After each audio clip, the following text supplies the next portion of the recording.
cuddling. And let's see what else.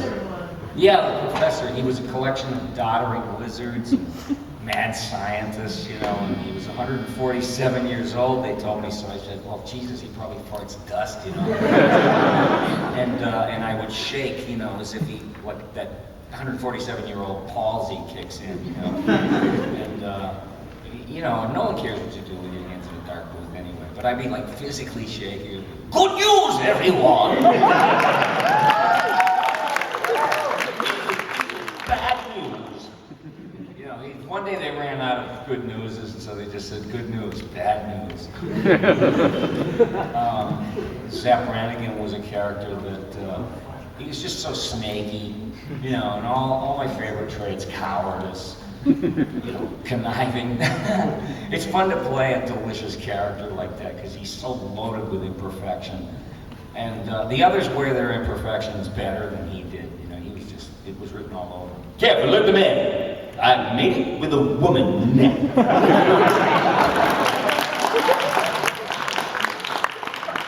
Everything was meant to be inappropriate, you know. This is from Zapp Brannigan's Guide to Making Love at a Woman. And it's just so beautiful to be able to do those things. And let's see, the Nixon story. They were just trying to do a toss-up at the voice sessions, you know, who wanted to do Nixon. And they said, do you want to give it a try? And I said, yeah, but I don't really sound like Nixon, nor did I care. You know, all I know is that bastard drafted me in 1970. And I was going to Vietnam. I was in the draft lottery. My number was 30. They were painting my name on the Foot Locker at that point. But I went to the test, you know, and I was 4F because I had hypertension and I had the flattest feet that a human could have. You know, it would suck the floor as I walked. My feet are so flat.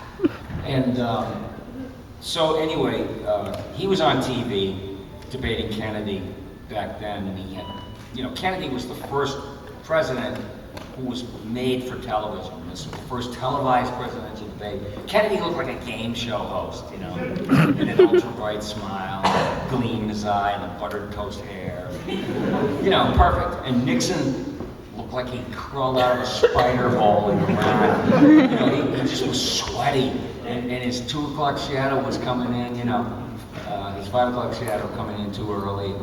He was transforming right in front of us as he was speaking on television. And I said to my mom, we were watching, I said, Mom, he's going to turn into a werewolf. That's what I really think. He's going to turn into a werewolf right before our eyes. And she laughed, you know, but as I saw it, it was just like, well, the reason I want to be president of this country is because